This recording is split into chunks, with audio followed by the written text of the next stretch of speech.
بسم اللہ الرحمن الرحیم۔ السلام علیکم ورحمۃ اللہ وبرکاتہ۔ آج کا جو موضوع ہے وہ ہے جنت کی عورتوں کی سردار حضرت فاطمہ رضی اللہ تعالی عنہا کا آخری وقت اور وصیت۔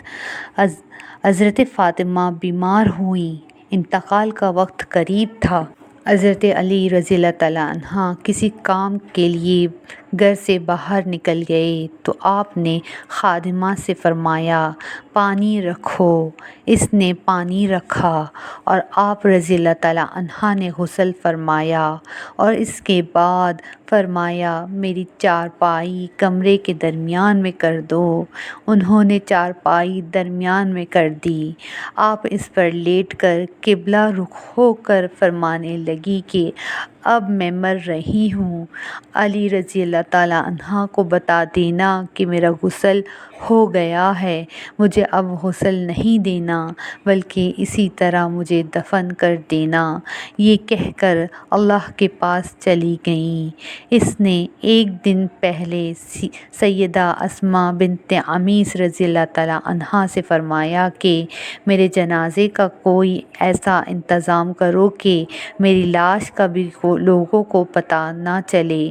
کوئی کہے گا کہ بیٹی لمبی تھی، کوئی کہے گا کہ نبی کی بیٹی چھوٹی تھی، کوئی کہے گا کہ نبی کی بیٹی موٹی تھی، کوئی کہے گا کہ نبی کی بیٹی پتلی تھی۔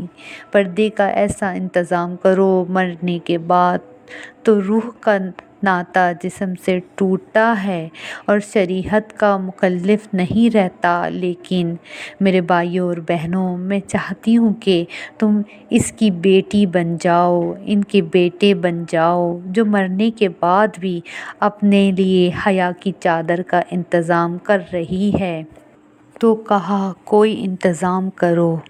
اسماء رضی اللہ تعالی عنہا نے کہا میں حبشے میں گئی تھی ہجرت کر کے، وہاں میں نے دیکھا کہ جب کوئی عورت مرتی تھی تو اس کی چارپائی پر چاروں کونوں میں لکڑیاں دیتے تھے جیسے خیمے کو لگاتے ہیں، اور اس پر کپڑا ڈال دیتے تھے اور اس طرح جنازہ اٹھاتے تھے اور کہ پتہ نہیں چلتا کہ میت کیسی ہے۔ فرمایا بس جب میں مر جاؤں تو میرے اوپر یہی انتظام کرنا ہے۔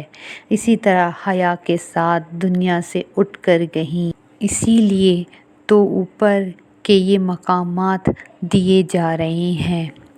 اگر آپ کو آج کی یہ ویڈیو اچھی لگی اور کچھ سیکھنے کا موقع ملا تو اس ویڈیو کو لائک اور شیئر اور اس چینل کو سبسکرائب ضرور کیجیے۔ شکریہ۔